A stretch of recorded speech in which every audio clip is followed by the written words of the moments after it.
Go on the Sinistar panel. Fantastic. Hi, folks. Most of you, almost all of you, have no idea who I am. My name is Jason Scott. I work for the Internet Archive with people at the Internet Arcade.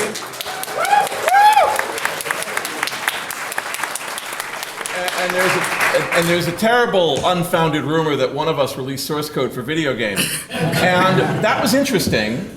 But you know, you don't release source code because it's funny and you think you're WikiLeaks. You release it because you're like, this should be seen by a new generation of people who are finding things to inspire and learn things from and do something. And a vanishingly small number of people looked at that source code and saw a project management form.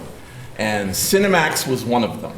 And for the work Cinemax has been doing, he's been doing what I would consider to be a crystalline, perfect example of why source code is worth releasing.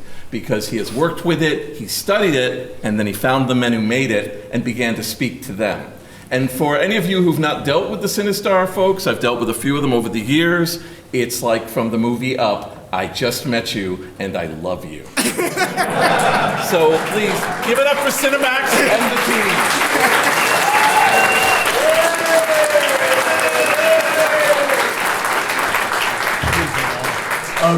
Okay, here we go. Okay. No, okay, I think Jason's might pick that up, so, okay, we're good, okay. Hello and welcome to the Sinistar reunion presentation. My name is Cinemax and I'll be the moderator for today's panel. It's a huge privilege to be invited out here to California Extreme and talk about one of my favorite games of all time with the very people involved with its creation. I'm joined by lead software engineer Sam Dicker, project leader Noah Falstein, special effects, attract mode, and interface programmer RJ Michael. And if the Zoom call is working, we might have a few other people joining us, but I'm not sure if that's going to work out or not, so we'll see what happens. But these gentlemen here represent nearly the entire core Sinistar dev team, and it is an honor to have them here today and discuss this distinguished title in the history of video games. Before we continue, I'll briefly explain why I'm here. In 2021, the source code for Sinistar was leaked online. However, the original assembler used to build the game was missing, and so the code sat dormant on the internet for over 2 years before it fell into my lap. As someone with an artistic background and no formal education in programming, I took it upon myself to learn how to read 6809 assembly, how to operate a macro cross-assembler, and restore the source code back to a working state. Shortly after starting this project, several long-forgotten debug routines and deleted features hidden inside the code base were uncovered, and I eventually found a way to re-implement them back into the game. With these new findings also came the ability to make ROM hacks. Just this April, I completed work on a new hybrid mod that restores the rediscovered deleted features, as well as creating a brand new shield system for the player ship that makes the game easier while still retaining that ever-important tense gameplay. Thanks to the organizers of California Extreme, that very mod should be available to play on the show floor today. During this cyber archaeology journey, I recognized that all this information about the game and its development history was worth preserving, which led to the creation of the Resurrecting Sinistar documentary and why I've been invited here. At the end of the panel, we'll have a Q&A session with the audience. Since we are on a strict schedule, we kindly ask that we keep your questions brief. We do have an amazing panel for you today and even a few surprises in store. So without further ado, I figured what we do, guys, is just so we can have everyone have an equal time of speaking and everything, I figured just ask you guys, give it to you, and we'll go from there. So I figured we'll start with Sam first, since you're the progenitor of everything. Your game engine is the foundation of Sinistar. And so I guess I just figure out, just start off. You know what to say? Yeah, like basically how the whole thing started, like how Defender just came out, became this huge thing that Williams and no one expected it to be so huge. And so it came upon you to, like, Williams' upper management was like, hey, let's make a success. We got this line going, and we need another game to fill it. Right. So so I was wondering if you could elaborate on that. Yeah. As most of you know, Williams was one of the, if not the leader in pinball one of the 3 big pinball companies in Chicago, and had a whole culture developed around making pinball, and then they saw the success of Pac-Man, Right. and there was this big push to, hey, we need to have a video game. Right. And so that's how I got started. I worked on Defender Right. with Eugene, and that was such a phenomenal success that they opened up another factory. They Right. started cranking out these machines, and they don't last. The popularity doesn't last forever. Right. So they needed another game, and Eugene and Larry DeMar left and started their own kind of captive development company, WizKids. VidKids, yeah. VidKids, I mean, yeah. Yeah. VidKids, and they worked on it. They did a sequel. Yeah, Stargate. Stargate, exactly. Which is like just basically deluxe Defender, Right. I think Larry said that Williams asked him, like Mike Stroll asked him, like, we need a game in 4 months. Exactly. Yeah. So and that was the time where they were licensing games too, because there was that dry spell between. So there was Make Tracks and these games that were being licensed out. Yeah, there was Bubbles was another one. Well, Bubbles I think was in house. That was okay. Yeah. You're talking about licensed games, okay. Right, like Make Tracks, which Moon Patrol. Moon Patrol, of course, yes. That was the other one. Yes. Yeah. And so basically, it came down upon you, and it's like, okay, now it's time to make the next Quarter Gobbler. Yeah. And I'm sure that after a while working on the game engine and the operating system and everything, I mean, I could share some of the challenges like really early on. Right. I want to hear those details. Absolutely, because some of that isn't. I don't know if any of that's been told. That story. The earliest part, and this will be actually we'll show a video really soon. Not yet, but I'll let you know. Because the earliest part of Sinistar's development is the most mysterious part. So it's really awesome to be able to talk to you and actually. Yeah. hear. Well, this is what I remember. This is a long time ago. Of course, yes. But I remember that I teamed up with another programmer who was kind of an odd duck, and he convinced me that coding and assembly line. Oh, am I not? Okay, sorry. Can you hear me okay now? Okay. So anyway, I was saying that I teamed up with a programmer who believed that. Yes. Can you hear me? Oh, is that Zoom? Yeah, so Jack's here. Oh, Jack Heater's here. I've been here for, like 15 minutes. Let's go. Hey guys, wow, looks like you got a good crowd on here. Hey. This is crazy. I know that, boys. And Jack, it's a pleasure to meet you. Well, pleasure to meet you too, and thanks for inviting me out. Thank you so much. And hopefully, we're supposed to. Hopefully, Mike Metz and Ken Lance might be joining us, but hopefully, fingers crossed. I'm here. I don't know if you can hear me. Oh, All right, Lance. oh, I can hear. Okay, we see it. Hey, how's it going? Very good. Just showing Jack. That's amazing. That's amazing. Too much. So this is great. So just to give everyone context, Jack is the essentially the cabinet and pixel artist for Sinistar. His artwork defines the visual identity for the game, and there's the OG shirt. That's phenomenal.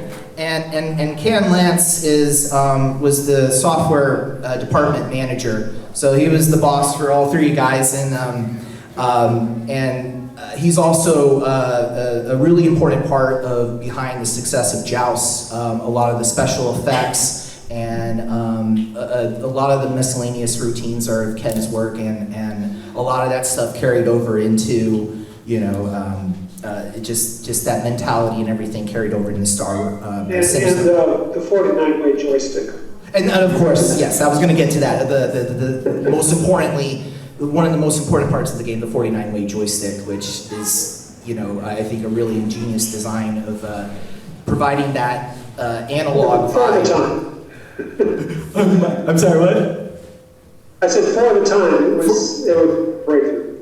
Absolutely, and it's this is so great to have you here. So, but I'm trying to let me look at my notes here really quick. So I got some questions. So before, so I'm so glad you guys have you here. Okay, I can see it. I can see Ken now. Great. Let's go ahead, since Jack's here, we're going to show, hopefully Jack can see this. Go ahead and play the Dark Star marquee. This is a really cool thing. This is never before seen publicly. This is the original artwork that was recently discovered by a collector. It's the Dark Star marquee, which is the original design before it became Sinistar. And so this was drawn by Constantino Mitchell, I believe, who also did the Dark Star, the Robotron marquee. And what I find really fascinating about it is there's a lot of similarities, and I could see how Jack used this initial design and built upon it to create the final artwork. And since we're talking about the marquee, I guess I can ask you, Jack, how working with Noah and coming up with a design for the Sinistar. Do you recall what were some of the instructions you were given, and or do you even recall how it was okay, we got to take this Dark Star stuff and then turn it into a Sinistar? Well, you're gonna have to forgive me. This is going back a few years. Of course. I'll try my best.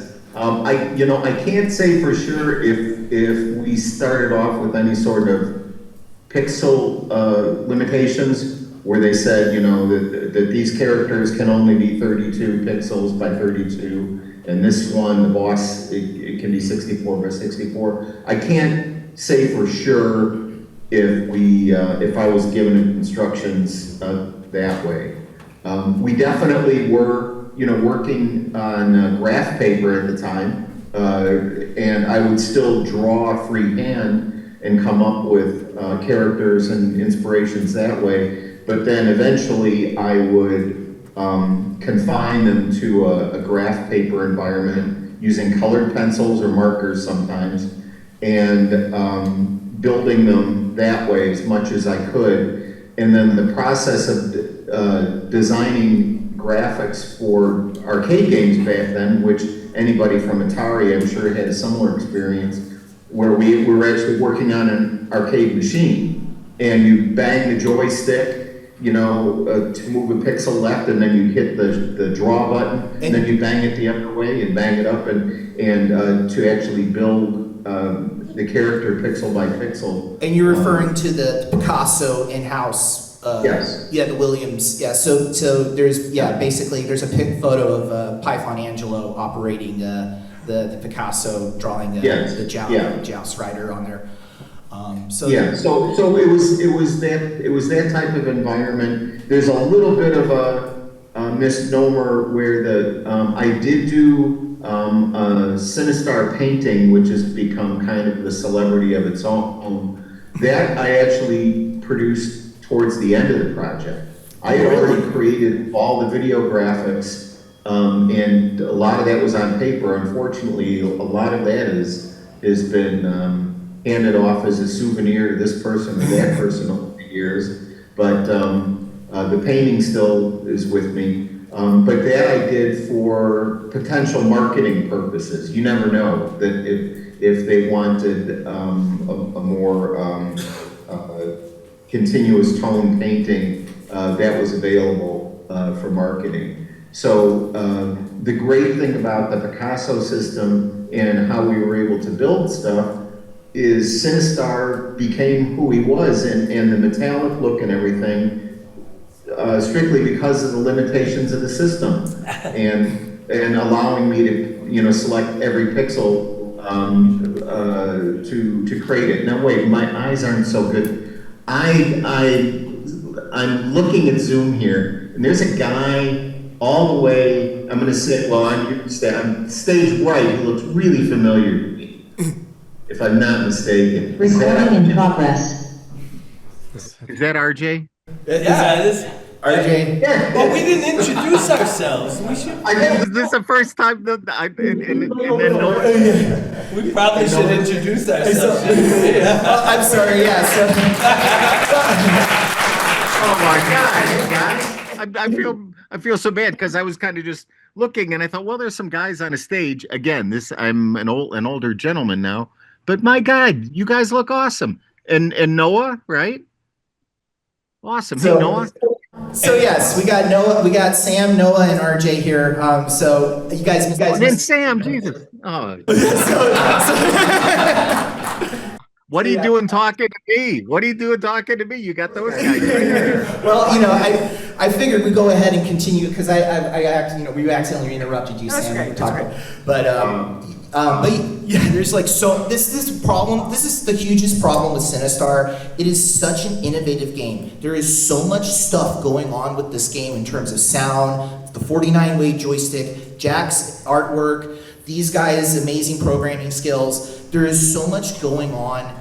And that's why that documentary is almost 3 hours long, because I wanted to be comprehensive and show just how much work is actually involved with making a video game from beginning to end. Yes. And that's not to credit the hardware people. Yes.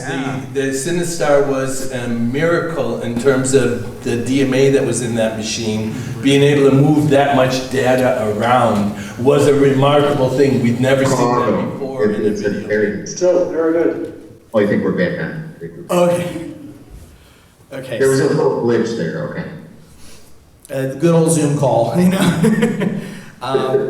But yeah, and when RJ's referring to the DMAs, it's also known as the Blitter chip. Which was the kind of proprietary thing Williams had to help really move those. Postage stamp animation. I'm sorry. Postage stamp animation. Yes. Take a small little section of the screen and animate just that part without affecting the rest of the frame. Right. Back in the day when the 8 well, we were actually a 16-bit processor there, a 6809, and the screen was only 300 pixels by 300 pixels. We could pick any one of 65 million different colors, but only 16 colors at a time. Right. And actually, let me remember, talking to you, Jack, about the artwork originally. I had never worked with a full-time artist in games before. My previous job, we'd all just been coloring in a few pixels, on graph paper as programmers. And I just remember when we had 16 colors out of it. Was it 256 on the panel? And when I came to you and you said, here are the 16 that I think we should use, there were like 3 shades of gray and 2 of red. And I said, well, why don't we use more colors? I mean, shouldn't it be the most different colors? And I remember you introducing me to the whole idea of shading and how you would have a light source in one corner, stuff elementary to an artist that it never had occurred to me. And so much of the unique look of Sinistar.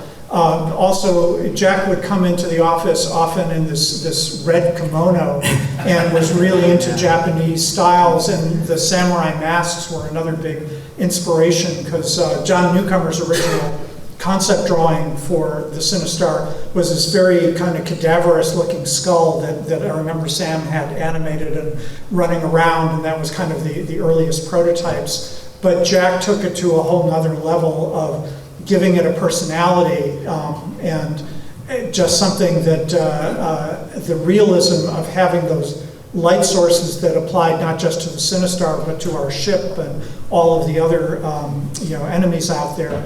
It just was mind-blowing to me that was even possible. Well, I have to correct you on one item, Noah. It was a happy coat. The male version is a happy coat. Kimonos typically are worn by women. No disrespect to anybody who enjoys a kimono. And it was given to me on my honeymoon in Hawaii, of all places. So, but yeah, and then on top of it, yeah, I did have an instructor at the School of the Art Institute, and I went to study fine art. I wanted to be a painter, and I was, for the most part. I had galleries that I was showing through, and I was an illustrator for a lot of the Chicago area magazines and some national magazines. But my instructor at the Art Institute was Japanese as well, so I couldn't. The cultural influence was pretty heavy on me at the time. I'll show a sketch or whatever now and then. I've got various stuff with me. This I think was from the cabinet, but this reflects. I don't know if you can see that okay, or yeah, you can see it okay. So that was just sort of a very basic cabinet stencil sketch that I still have. Wow. But that also translates to pixels in a way, you know. But again, even this sketch was done after I already created the pixel version. And then I'll bring out potato chips here now. And then this is like one of the only surviving sketches. Oh my God. Where it's a little more of a. Oh my God, that is so cool. Exciting kind of situation. It was more of an inspiration for like a full-size painting. Now there's one artist out there that I met on Facebook, and I haven't kept in touch with a lot of people on Facebook. I apologize to everybody, but his name is. He worked with Noah Falstein. His name is Steve Purcell, and he's an amazing artist. And he worked at LucasArts with Noah, and then I think he's still at Pixar. He has some of the best Sinistar paintings I've ever seen. So if you're at all a collector or a fan, you've got to look up Steve Purcell, and he would put Sinistar in situations that weren't appropriate, like Sinistar in a coffee shop, or Sinistar waiting for his laundry to finish, or Sinistar in a high chair, I think, like eating, you know. So Steve Purcell, you've got to look him up for anybody who's obsessed with Sinistar art. He's got some amazing stuff. I've been meaning for a long time to play the Sam and Max games, and it's funny that we have Sam and Max here on the panel. Noah sent me some of his Cine fan art, and I showed some of it in the documentary where there's a baby Sinistar on a stool. It's amazing. It's really awesome, and it's just. So I'm a big fan of Steve Purcell, and really appreciate everything that he does. Yes, and believe me, as an artist, the Sinistar pixel art. Jack, your artwork's up there with Pedro Medeiros and stuff, and it's really big, a huge inspiration, the pixel art for me. So we got to do an interview or something sometimes, because I don't want to hog everyone else's time, because there's so many questions I want to ask you as an artist. But the last thing I'll say about your artwork, Jack, is that the fluidity, the 32 frames that make up the player ship. That was one of the first things I immediately noticed when I first played the game for the first time, is even on a small CRT, whoa, this looks 3D. This looks so. It was captivating, and that's in part, to you working with the analog joystick and stuff initially in the prototype, and just and I want so let me go ahead and pivot that over to you, Sam, really quick. I'm going to try to say that this is a long story, but I'll try to keep it short, because there's a lot of other. Yes, of course. But after working on Defender, which is very tedious, we had our development machines. It took a long time to compile things. Into the mic. Oh. There you go. Okay. So anyway, we were struggling. It was very difficult to develop code in this not. Here. It's going down. Okay.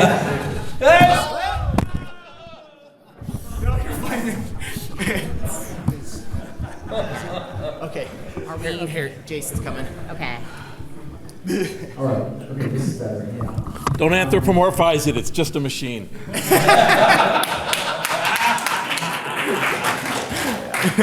So no, I'm saying that the process of developing a game back then was very slow. Compiling things, you'd have an idea, you'd write a bunch of code, you compile it, you load it, you run it, and then like an hour later you'd get to actually see what happened, and then you'd debug it, you debug it, and all this stuff. Well, anyway, there was a new programmer who just started the company. He had worked in, I can't remember what field he worked in, but he convinced me that to try actually using a language, sort of a low-level, high-level language called Forth, which I don't know how many of you have heard of it, but it was very, it didn't use much, didn't use a lot of code, very small space, very compact, it was fast, and I said, let's see if we can make a game in that. So that's actually how it started. And I got good at it, working with him, and he was an expert at it. And I started using it, and I said, "Wow, with this you can do all kinds of things." So I designed a non-preemptive multitasking system that could handle lots of threads. And that's why there's so many characters running around on and off screen. And which is code I'm sure you've studied. But,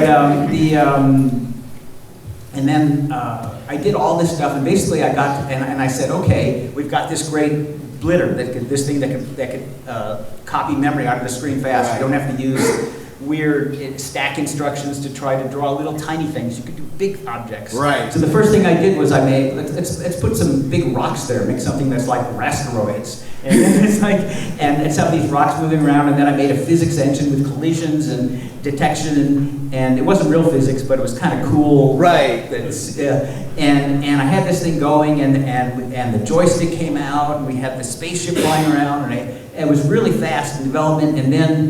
And while I was doing this, management was watching this, saying, "Hey, when are we going to have a game? What's going on?" Right. And they wanted to put more people on it. But I was the only one who, but this guy Lou and I were the only ones who knew Forth at that point. So, and then Lou, one day he just didn't show up. And we never saw him again. He never picked up his paycheck, he was gone. And so now there was this language that I just knew how to use, and they wanted to bring a bunch of people on, and they said, can you turn this into assembly language so we can have these guys come in and help you? And I said, oh sure, no problem, I can do it in 2 weeks. Well, there were a lot of sleepless nights. It took 6 weeks, and by then there was a total panic. Oh, man. But I did manage to port the whole thing to assembly language, and then wow. and so that's actually how it started. Wow. Let me So see. that's something a story that hasn't been told. Well, that's phenomenal. So you mean to tell me that the prototype of Sinistar actually started out in Forth? Yes. Wow. Is Lou the dude with like blonde hair, long hair? Because there's a gentleman sitting next to you in the one video when the Chicago people interviewed you at the California Avenue location. I have to see it. Okay, yeah. But I figured, so let's emulate Noah's delivery of your Lucasfilm conversation. Let's go ahead and pass the mic over to Noah, because I want to. Oh, you already got. Yeah, sorry. So let's go ahead and let's let Noah say a few things. But that's fascinating. Thank you for sharing that. Sure. Well, I'm not even sure where to start on this. I mean, I came in having worked at Milton Bradley on a bunch of projects that got canceled because they had made a lot of money off of Simon, which amazingly 50 years later is still pretty much unchanged and selling in toy stores. But they were just didn't know how to do digital games and make it worthwhile. They were petrified of the thought of anything that costs more than about $20 in the stores was made out of cardboard and plastic. So when the opportunity to come to Williams came up, I loved the folks that were there. It was a really exciting thing. I grew up in Chicago, and my parents were glad to have me back nearby after having been in Massachusetts. And I just remember being asked to come in. It was mostly John Newcomer who did the design for the original Sinistar and was also the first full-time game designer I ever met. It's a huge inspiration to me, and in fact a big nudge towards my moving away from programming and becoming more of a full-time designer, because I knew people who were so much better at coding than I was, and it was a lot more fun to do the design work and have them make it all come to life. But it was just I'm not sure what to say besides the fact that getting to manage this team, and it was the first time I had managed a team of people, so a lot of things I was doing wrong. But having such a great motivated team, and as Sam says, I mean, we had time pressure on us right from the beginning, and rightfully so. I mean, they didn't realize that the arcade industry is about to implode, but Sinistar got out just early enough to have some decent sales, and stuff that was released even a few months later had almost no sales at all. So I'm grateful they pushed us. But we ended up, pulling a lot of long nights, and as you say, as Max, almost every aspect of it was innovation. Not only the hardware, and in this sense that being the computer hardware, because those guys did a huge amount. Remember, it was the first vertical screen that we had done, and in order to make the radar work at the top of the screen, we had to have hardware in there to stop overdrawing that area, because we couldn't take the time to calculate where the edge was and do it ourselves. A lot of other innovations there. What Ken did with the joystick was amazing, and I still miss being able to, as a designer, work on the total interface, not just how do you use the keys, but will it have buttons at all, or joysticks, or how would it look? And of course, we had just seen Stargate, that was like a whole sound console on something. And then John Newcomer said, well, with Joust, let's make it a flat button and a left and right stick, and that was very minimalist. And we ended up compromising with that, but it was just a matter of working with these really talented people, pushing all of us to do stuff. My biggest contribution was writing what we would then call AI, for how to have the sort of hive mind, or something that John Newcomer and I worked out that sounded like a beehive, and the Sinistar was the queen, and you'd have all of these workers and warriors. And I wanted to make them as smart as we could. And I'm still amazed at how much we pulled off on a 6809 at 1 megahertz. I mean, it's just mind-boggling to me to look back. And in fact, if you look at the radar on Sinistar, you can see the workers and warriors going about their business off-screen, doing exactly the right stuff, because and in retrospect, with what I've learned since then, that was a huge waste of time. Everybody's looking at that sort of thing, but we knew that they were acting like autonomous creatures. And you'll particularly see a warrior mining an asteroid as it comes onto the screen, with 2 workers circling around waiting for crystals to fall off. And you get close to the workers, they'll run away from you. The warrior will say, oh, I need to shoot at him, not at the rock. And they'll change their missions. All that stuff is happening, with this amazing multitasking system that Sam had done. And I also want to say, even the idea of having an operating system for the game was brand new to me, and I'm sure an inspiration for what you did with Amiga. So anyway, lots of great stuff. I'll contribute a few other reminiscences as people come up with stuff, because I think we all need to help each other's ailing memories. And realizing, particularly those of you here in person who go into that other room, do you ever think about how many billions of your brain cells are sitting there dormant, waiting for you to play Space Invaders one more time?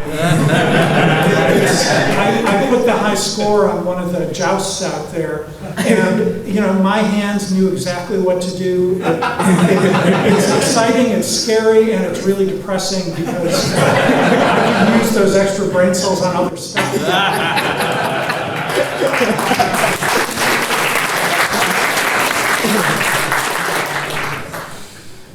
So I'm gonna go ahead and embarrass myself here a little bit. But since you're the project leader and a former employee of Lucasfilm, I saved you the nerdiest question. Did you or anyone on the team ever give the player ship like an in-universe name? Wow, that's an interesting question. Well, I was definitely to blame for starting to put Cine in front of everything, as you found even in our comments in the in the source code. Not only did I overdo it, but these guys ripped me for it. RJ wrote with the silent Sinistar, it's like silence the Cine fart. But no, I don't think we ever did. It just seemed like that was you, so it didn't really need a name. But I'm sure we would have come up with something if it had come to that. I have two suggestions, either the Sinistar or the HMS Cinefart. Well, when the first, it wasn't the first, the second or third game I did at LucasArts was called PHM Pegasus, which was a hydrofoil simulator. And PHM was a U.S. Navy designation for patrol hydrofoil missiles.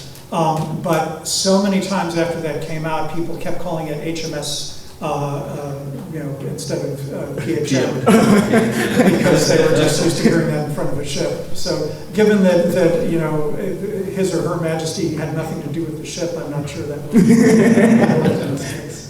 Oh man. So let's see here. I'm just looking through my notes.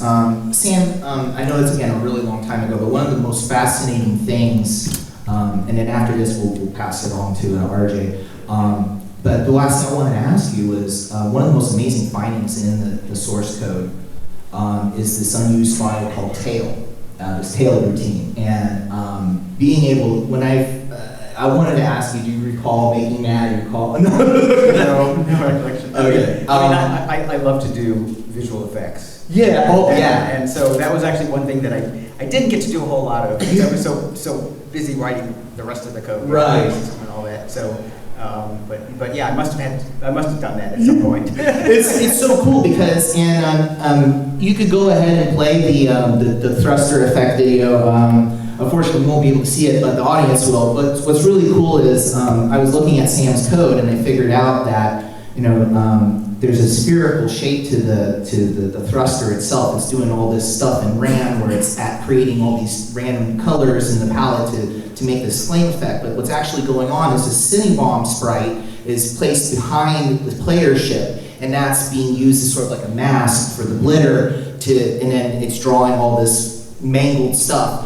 And RJ doing the special effects for the Sinistar, there's a lot of mangling going on with the Sinistar face and stuff too. And this is another really interesting finding.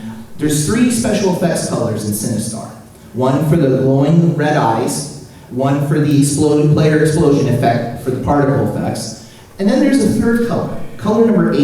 It's black the entire time. I'm going, what the hell? These guys optimized this game. Why is there an unused color here?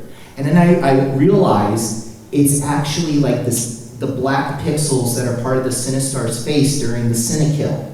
So when the Sinistar is exploding, the Sinistar, because all the pieces are stored in RAM to help make it, because you got to build up the Sinistar in RAM, and then you take it's just quicker and more efficient that way to do that. But as the Sinistar is exploding, there's weird stuff going on with the Sinistar face, and then there's these, because the background is black, you gotta have some black there still. So I actually drew like a palette sprite. So like I used displayed all the colors and everything. So I got footage of the thing exploding. You can see everything. But if the shield mod that I did, I actually was like, well, we don't get to see this color a lot, and I wanted to introduce a new color. And so there's a defender like color cycling effect. And so what I did was I found during the interrupt routine, because whenever time you do an explosion in Sinistar, the screen flashes white, and then on the very next frame, it clears black. Once again, you get a black background. And what's going on is on every frame, there's an instruction that tells the game, hey, no matter what, always just clear the first color in the color palette black. So that way you always have a black background. Well, I was like, what happens if you change the opcode from clear to like decrement? And so what it does is it does this really trippy color effect. You could go ahead and play the Sinistar mod, and you can see the color effect in this. And yeah, yeah. So yeah, you guys can go ahead and check it out. And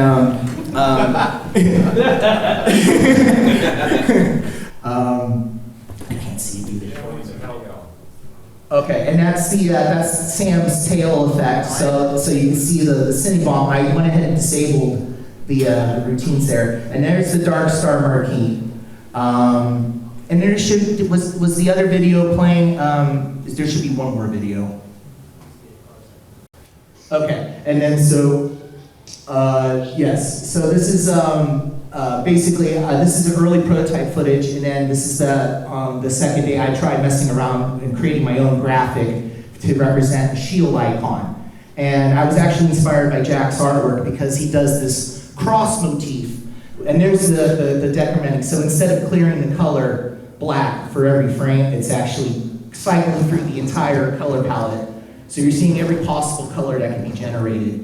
And this discovery of messing around with this opcode, I was like, well, hey, I could actually use this to create a new color cycling effect. And I replaced color number 8. So now you can see the colors are actually color cycling on the Sinistar face. And so you can start to see on the top there, there's the shield icon, and it's actually color cycling and everything. This is various, just like, again, prototype footage of me just, oh, there's the Sinistar face. So there you can see the colors are actually changing on the Sinistar because I went ahead and implemented that color cycling effects. And I actually think it looks a little bit cooler because it's a little more dynamic, and it makes the Sinistar explosion look a little bit different every single time, and I kind of like that. And so then here, there should be some place up. This is a sprite. This is a pixel art program, and I went ahead and drew the icon based off of Jack's artwork off of the control panel overlay, and I went ahead and just typed it in as bytes, and just figured out the color palette numbers, and then I went ahead and used Sam's player upship. That's the name of the routine, but the updating of the playership icons, I looked at that as inspiration and figured out the placement of the icons on the top of the screen. And then when you get hit, it takes away an icon, and when you restore an icon, and then I also added a little wow there as a reference to Major Havoc. So that way when you pick up, have a full Bombay, okay, that should be in the video, when you have a full Bombay, and then you pick up, if you're missing shields, and you pick up an extra pistol. Oh yeah, oh, and I also, there's an Easter egg, and I got inspired by them, and I made my own Easter egg, so there's me, with the color cycling effect. So me and my spouse chauffeur, I decided to put our names in the game, so that's in the shield mod. Psychic Rink is my dev team logo thing, so, yeah. I remember that tail now. You remember the tail, there you go. So seeing that tail was really phenomenal, you can go ahead and stop the video, thank you so much. So, yeah, that was a huge info dump. While you're talking about that system, Max, I just thought it'd be interesting to refer back. The background color was separate from the rest of the drawings. It was postage stamp animation, which happened, in front of the background. And one of the tricks we used during development was that as you switched from different routines, we would increment the background color. So what ended up is the background would change color as it scrolled down the scene. Oh, okay. Which routines were taking more time than others. And that's where, a lot of Bob's work went in, and other people's too. You could look at, see what's taking so much time and optimize that code.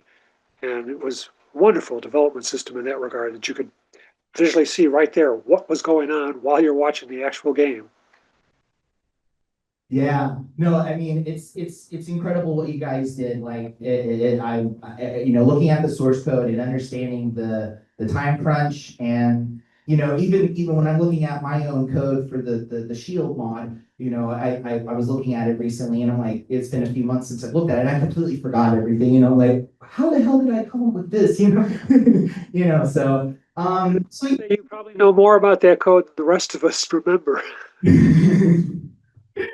It's really so again I extend my kudos to you guys because it's incredible what you all have achieved and so I wanted to go ahead and pass it on to you, RJ, and I wanted to ask you what was it like getting to work at Williams and share any funny stories. Like I know you and Mike made some funny sounds and. Hi, RJ Mike. I was at Williams because of Noah. Noah's a personal god of mine. He's the person that gave me a break into the video game industry and took a big chance on me to bring me in. And it was right at the end of the Sinistar project, and so I got to have all the fun and didn't have to do any of the actual work like I had to do. And they were all like so desperately hard working to get the game out, and there was all this cool stuff that no one was having time to get around to doing, the special effects, the explosions and things. And so I got to do all of that stuff, and it may sound great, but the reason why it was last to go was because everything else was more important in every way, including all the RAM that was used up for the systems. They told me I had like 16 bytes. Go ahead, create special effects.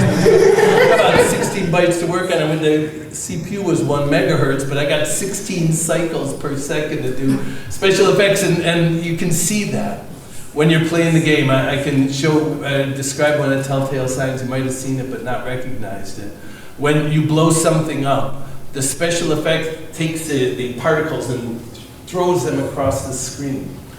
But the game continues to play, and while you're playing, everything on the screen is one of the magnificent things about the game design is everything's relative. Everything all around the screen is moving relative to where your player ship is.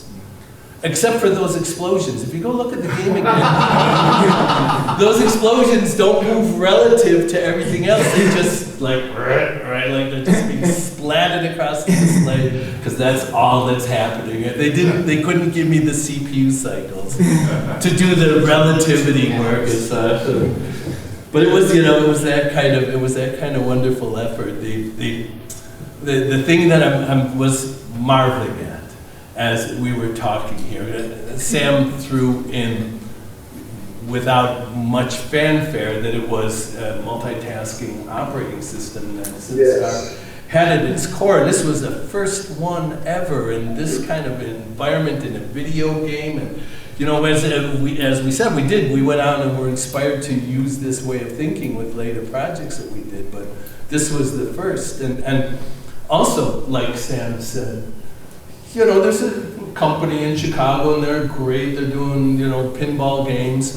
And then one day one of the guys said, hey, I know, let's do video games too. That's a great idea. And they went over to Sam and said, okay, do video games. He said, okay, fine. And we just did it. It was a time of life that is hard to imagine now. It's hard even to describe now because we've lived in such more modern times where you didn't have that kind of just freedom. We went on to do the Amiga computer after that. And there was a bunch of guys that had money and they were trying to what should we do? Should we invest in an ice cream company or invent a new computer? Ice cream company. There were days like that where they would hire people like us to do these magnificent things and it was just so breathtakingly cool. I hope that we as an industry, we as people can get back to inventing things in our garages and having the little things that little people make take get everyone's attention and take over the industry for us. And I hope for the days like that. I hope to go back to all of that someday. Every time I do my own new company, I try to recreate that kind of spirit, that kind of freedom that we had, and that kind of camaraderie, the working together, the joy that we had doing these things together. It was not a job, it was a labor of love for everyone that did it. And my favorite part of that, and one of my fondest memories, and I'll tell you about some of the cool bugs and stuff like that. There was a cool bug with your gun. That we had a bug where the gun would not stay within the display, but some of the bullets would leak out of the display and hit the code. And once we had a bug where it hit the code that controlled how long it would take until your next shot came out of your gun. And it hit it with a 0, so it was 0 delay. And it was like this fire hose. Or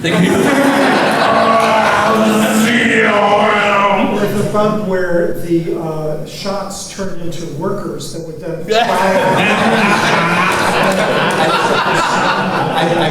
I figured out how to recreate that too, because I just replaced the Cinnabons with the warriors, and they just spawn instantly and everything. So, although my favorite bugster in them all. So it's I think we fixed it after the bug, but in one of the versions of the game. So when the Sinistar catches you, it bites onto you and it puts you into its death grip, and you spin there helplessly while in its death grip.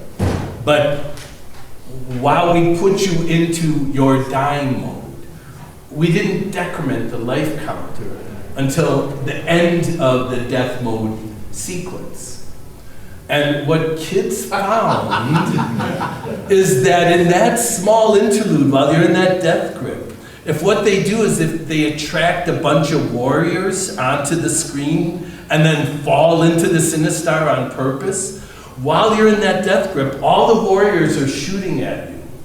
And if one of them hits you, you die again. And then what happens is at the whole end of the whole death sequence, you die twice.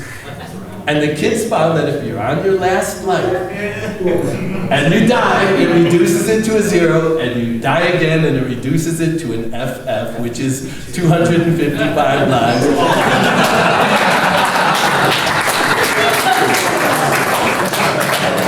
And I wouldn't have believed it myself if we didn't have a kid come and demonstrate it to us that this is legit. and I don't think any version that actually made it to like in terms of I don't know if the AMO I tried recreating this and I've never been able to do it. And what I did was I went ahead and I'm like, you know what, screw this, I'm gonna go ahead and just put 0 lives. The 0 lives is the condition that determines a game over. So I went ahead and went into debugger, went to address 9FFC, and put in 0, 0 for the lives, and the warrior shot me, and I got FF. And something really interesting happened. The Sam's ship display, which I looked at for the shield mod, it only draws a ship icon when you're awarded an extra life. So if you have 255 lives, the display never updates. So you don't actually see that you have 255 lives. And because it only has up to 10 icons, you only see when the icons start populating at when you're at life number 10. And then it's just little blinking, so it's the extreme right player ship icon to the right. And it's only that one. But because you weren't awarded other lives, and it only draws that ship icon the first time, it's not constantly refreshing and redrawing that because that's wasted CPU cycles.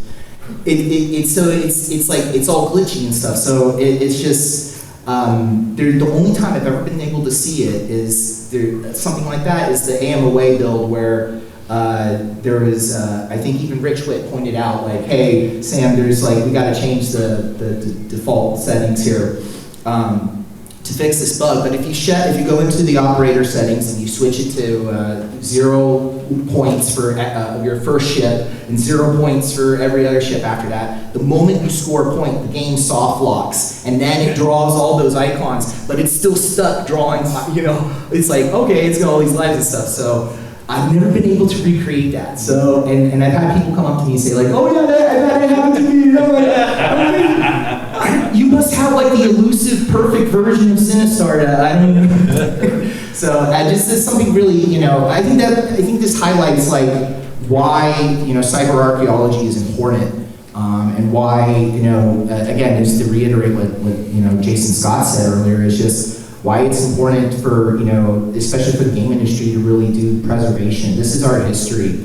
This is really important, and we need to have, more cyber archaeology like this, so that way we can answer more questions and have a better appreciation of where we came from, and in the industry and everything. I'm a huge proponent of that.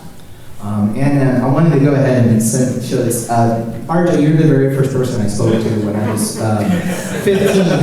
I sent you a fan letter, and this is the response. Oh my God! That's the response that you gave me. This is my response. Yes. Oh wow! From me to Max. From June 2005. So June 8, 2005. I was 14 at the time. Response to a Sinistar fan letter. Max, greetings! What a delight it was to read your letter. You gave me a big smile. I am glad that you are a fan of Sinistar. One of my main goals in life is to make people happy. I am glad that I was successful with you. Oh my God, what is the year of this? 2005. It's true, this one of my main goals in life is to make people happy. Have you ever played the stand-up version? There was also a sit-down, but part of playing the game well is in developing your Sinistar stance, where you grip onto the machine and attack the controls in a heated battle with all of your dexterity and skill. Doing that while sitting down never quite worked for me. I had to be on my feet to confront mine enemy.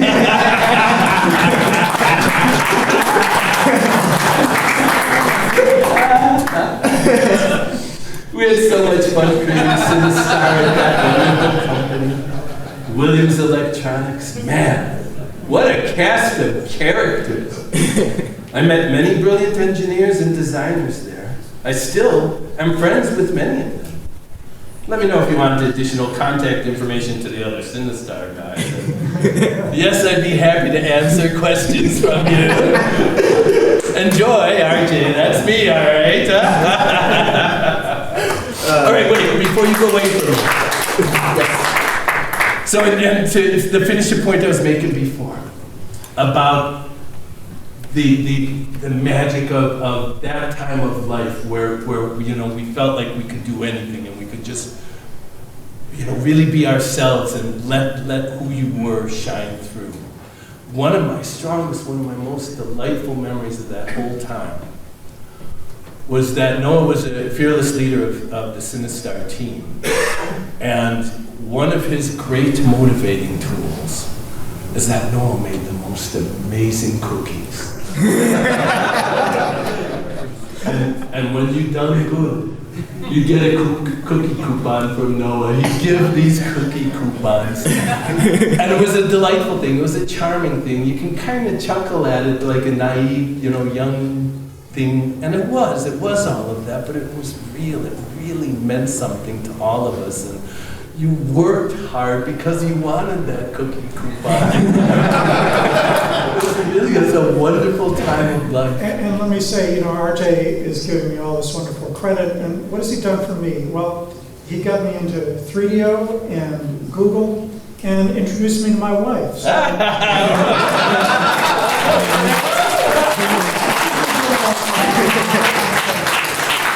had forgotten about that. He sees her from across the room at one of my parties and says, "I'll be right back."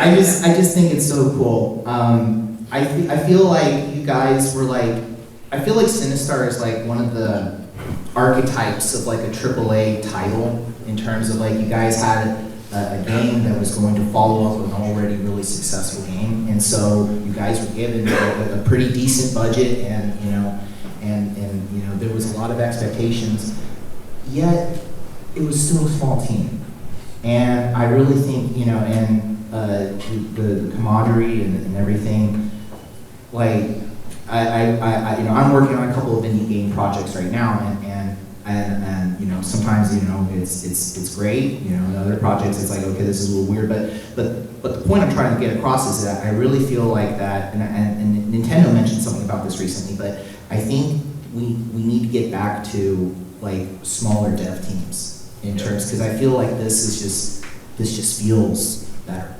I mean, I don't know how else to describe it. You know, this feels more unique, more genuine and fulfilling. And I'm a huge proponent of that. And you know, my spouse, you know, I met my spouse through an indie game dev, so Jake Holland, you know, and so it's just who did a Hypnospace Outlaw, for those who are out there recognize it. But so, you know, I can relate to that as well. You know, this is one of the reasons why I made the documentary. It's about human connection. It's about like showing like this isn't just a game. People made this, you know, and hearing the stories of how everything was put together and everything. This was worth preserving. So I'm really happy. I feel so fortunate that of all the games that I fell in love with, it happened to be Sinistar. And to be on the panel with you guys is one of the greatest joys of my life, honestly. So I'm really, really happy to be here with you guys. So it's a dream come true, honestly. And the same with Jack and Ken as well. I'm so happy you guys are going to meet it. And there's Jack with the Sinistar comic there. Ken, I wanted to ask you, or you were going to say something. I just wanted to find out, is there enough time to say a couple of things? Yes, that's good. Basically, I wanted to say three things. The first one's the most important, and that is put together an absolutely marvelous team. And everybody gave it their all, and we had a hell of a time. We had a lot of fun doing this. There were rough times in it. The first part, Sam was working on this all alone, and kept refining the operating system. I think you did 3 different versions of it. Never could really commit to finishing that because there's more potential. And I was asked to somehow find a way to kick this forward and make it happen. And everybody was afraid that Sam was going to quit because I was going to put Noah in. And I have lots of faith in Noah. Noah proved it perfectly. He was an excellent leader of the team. And Sam, to his credit, says, okay, relaxed and got an operating system. And that's the two stories can collide with that. One day, Noah peeks his head out of his office as I'm walking by, says, you got to see this. He made a mistake in the code, and sure enough, the mothership is firing not bullets, but warrior ships. And the marvelous part about that was well over 200 ships on the screen. And each one of those ships is a separate thread in the operating system. That's how robust that 6809 operating system that Sam put together is. And everything's going, and it wasn't until you hit, over 200 warrior ships firing, circling, that you saw any slowdown. It was just an amazing feat. Really, really proud of that. Second thing I wanted to say was we haven't heard anything about Mike Metz. The people came in at different times. RJ came in at the end and did all the nitty gritty work that was needed to up and polish things. But the sound system on there was separate from the game system and parallel. And the Mike really wanted to do his own game, and he had to agree to do the sounds for this one because I asked him to, and he agreed. And the impressive thing to me was we had like 6 or 7 people inside the team record different things like "I hunger" or "run," and then we had a professional voiceover person do it. And when we digitized those voices, the professionals was 1/3 the size of anything that That has just always stuck with me as being really impressive to understand.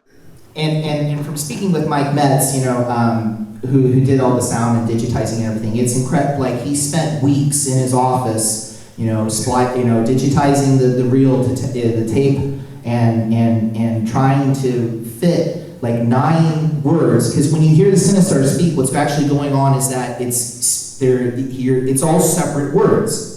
They only had 16 kilobytes to put all the speech data in there. So there's only like 9 words plus the roar.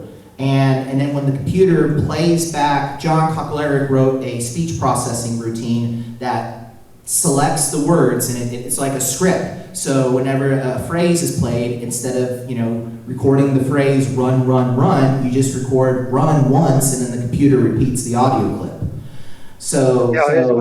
We talk about all the things that are in there, and you realize that it was basically a 48K system. Right. The rest was you end up in order. K. We're talking about 48K of memory to run that system. The last thing I wanted to say is I'm really surprised that we're still around. We're still talking about Sinistar. The biggest mistake we made in that game was we had a place out in Des Plaines, Illinois, where we would test games. And Mothers, yes. For like 3 months, we got to put it out at Mothers and test it. And boy, they were getting better at it. We just tuned it to keep the gameplay down to 3 minutes because that was the quote unquote target for the industry. Yes. They didn't realize that we had one of the best players in the world, and we were keeping him down to 3 minutes. And so it's a kind of phenomenal success, and I was very happy to work with all you guys. That's great. Really proud. We had a good time. That's phenomenal. And Jack, was there anything else you wanted to add? No, it's just a real treat and a real honor to be virtually in the same room with all my teammates. And like Noah said, every one of you touched my life and my family's life, and I'm grateful for whatever drew us together. It's And Jack is too humble. but it truly is. I wish I had more time with each and every one of you. But this has been a real special meeting for me.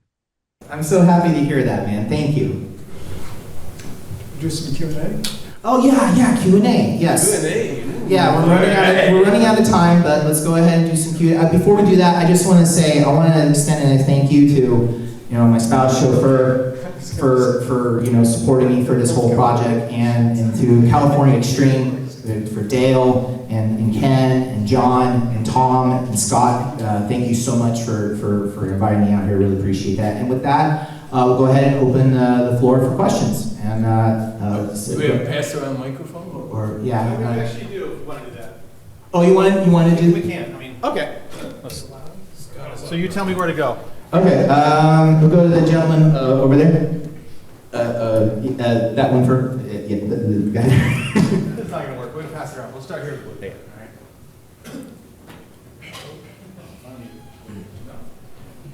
Man, we're struggling today. Hey, tell me about it. Yeah. Hey, you mentioned fourth. How many times did you delay development by stack underflowing by accident? And as someone who coded in fourth before, I know. Repeat the question. Oh, how many? No, I times mean we'll repeat the question in the microphone. Yeah, okay. Okay. Actually, why don't you give me one of your mics and we can share this one. Would that be better? Sure. Yeah. All right. Yeah. All right, we'll try one more time. Okay. Yeah, okay, what was the, say it again? Testing. Okay, so as someone who's coded in fourth before, my question to you is, how many times did you stack underflow in fourth as you were working with it? And say the joke. Stack underflow. I don't remember. Yeah. That was a long time ago. Yeah. And that was so my whole fourth experience was like, I would say maybe 3 or 4 months. So, so I did, but I actually found it really, really easy to learn. It's like a reverse Polish notation, and just yeah. Yeah. Okay. And this gentleman over here. How did you synchronize the vocal track of Sinistar laughing with the graphics? Well, I have to say that was Sam had this brilliant idea. I have such a clear memory of it. It's funny with so many of these things that are blurry. We were having that problem of how to just get the jaw to synchronize, and I just remember Sam saying, "No, you've got to come see this." And he had drawn the text for what Sinistar says on the whiteboard, and he held a marker to his chin. So he gets up to the whiteboard, holds a marker to his chin, and beware, I live. And it made a graph of how his jaw was moving. And I thought, that's not going to work. And he plugged those numbers in, and it was like, whoa, that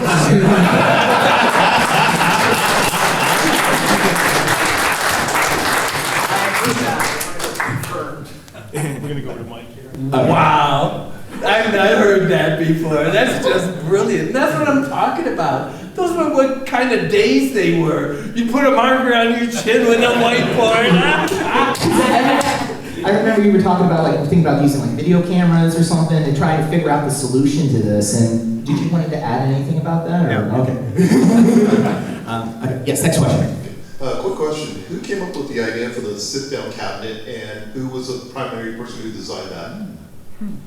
Well, I know for a fact that Mike did the stereo sound, and this is, I'm really glad you brought that up because I want to point this out because I've had contention with the MAME developers about this, but if you play MAME, play Sinistar in MAME and you want to load the cockpit cabinet, it's very, very, very, very, very important that you hard pan the audio channels hard left and hard right. It doesn't matter if the front is hard left or hard right. Because what's happening is that when you listen to the emulated audio, they're down mixing the audio, so that way you're hearing the same audio channels in both left and right speakers, which is absolutely incorrect. It has to be 2 separate mono audio sources. But to answer your question, Mike Metz did the sound design, Jack did, correct me if I'm wrong, Jack, did you do the cabinet artwork for the cockpit cabinet? Yeah, exterior and interior, yep. Okay, very good. That's what this is from. That's from. Oh yeah. Yeah, that's from the cocktail. Yeah. And Ken, this actually, I'm going to ask you a question. Do you recall there was a Sinistar a cocktail cabinet? Do you remember anything like that? No, I do not. Okay. Or a mini? Or a mini, yeah. Do you remember a cabaret or anything like that? No, as far as I remember, just the upright and the sit down. Okay, gotcha. The durable, of course. And the durable, yeah. And yeah, so there's so many questions I want to ask you guys, but I understand we're running out of time. So, okay, we got like 3. I think we got like 3 minutes. 3 minutes, yeah. Okay. So, RJ, Noah, it's great to see you guys. Good to see you again. We had the opportunity to develop together games when you guys were at Google. And you're right, like having fun was such a big part of the development process. And we did it with a relatively small team. And as we think about how game development has evolved from these tight, family-like teams into AAA production factories, right? One of the things that I'm seeing is that this agentic AI that everybody can kind of code, even if they don't know how to code, is enabling smaller teams to do what required big teams 5-10 years ago. How do you think the lessons that you learned building with a small family-like team could be reapplied in a modern development studio? Wow, that's a great question. Is this still on? That's an awesome question. I'm a big believer in what I call a 5-second, 5-minute game. 5-second, 5-minute game is a game that you learn in 5 seconds. You play it for 5 minutes, you put it down, you don't care. You know, so, there's tons of games that are out there like that. Flappy Birds, probably everyone here knows Flappy Birds. You know how to play Flappy Birds, 5 seconds later, you're playing the game. And it doesn't matter, you're having fun, you put it away. And I think that while there's plenty of room for the giant AAA titles, and there will always be a demand for that, I think that not only will there always be a demand for that little 5-second, 5-minute game, that's a quick little bite-sized experience, but I think that I'm expecting we're going to see a bit of a counter-revolution over the next decade, over the next few decades perhaps, where handmade stuff, where human-made stuff, where you can tell for sure that it was made by human, and that's going to have a comeback. The printed book. We thought the printed book was going to go away. It's not going away. Nope. There's room for electronic books, but there's still room for the handmade touch. And I think we're going to still see that with games. I don't know about you, but you can kind of tell when it's AI art. It's a little too perfect. It's a little too pat. It's a little too exactly what Hollywood wants it to be, sort of thing. It lacks that weird furry.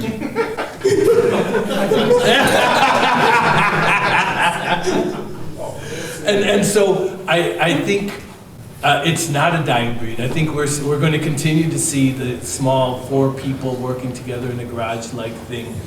And I think the other side of the coin, that we're going to see money come up behind it, and it may not come from big corporations. It may have to come from Kickstarter-like things where people like you and me will put our money behind small little, fun little crazy things.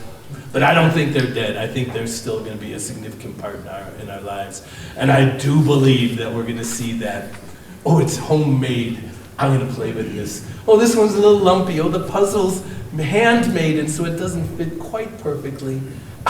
Just the way I like it. And I'm going to go ahead and call it. Thank you guys so much for joining us.